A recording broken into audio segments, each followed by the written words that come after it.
parle d'un pays que je porte en mon cœur. Le pays des lumières, des rêves, des splendeurs. Un pays qui puise ses racines lointaines dans la foi, dans les valeurs chrétiennes. Laïcité dans nos cœurs, mais dans les mémoires notre chemin. Allant n'en déplaise à certains, héritage lointain. Calvaire, église et cathédrale, érigées en ces terres. Témoignage ancestral de cette terre. Aujourd'hui dans les tours, dans les banlieues, les cités, le niqab est leur atour, et pas un mot de français. À l'odeur des kebabs, au son des musiques de l'Atlas, se mêle l'image détestable d'une France qui s'efface. Fatigué et usé d'entendre les doléances communautaires, des croyants affamés qui voient la France communautaire, soumise à la noble cause de leur religion qui doucement gangrène et s'impose, c'est le grand remplacement. Remplacement de nos valeurs, chères à nos âmes de mécréants.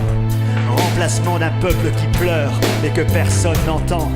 On brade les visas, tue les frontières, régularise. Y'a foule à Pôle emploi, mais notre terre leur est promise. France, terre d'asile, moi je veux bien, mais faudrait pas qu'elle en oublie les siens. Les mots frontières ou patriotes sont doucement devenus tabous.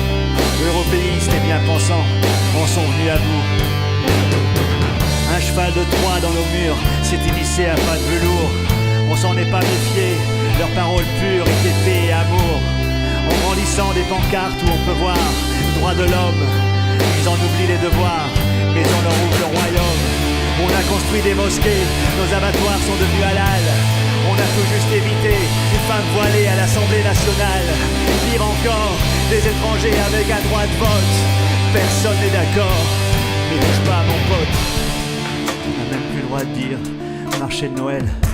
On sait jamais, ça peut abîmer quelques oreilles. Les vacances de Pâques sont appelées vacances de printemps. J'en ai plein le sac de baisser mon froc tout le temps.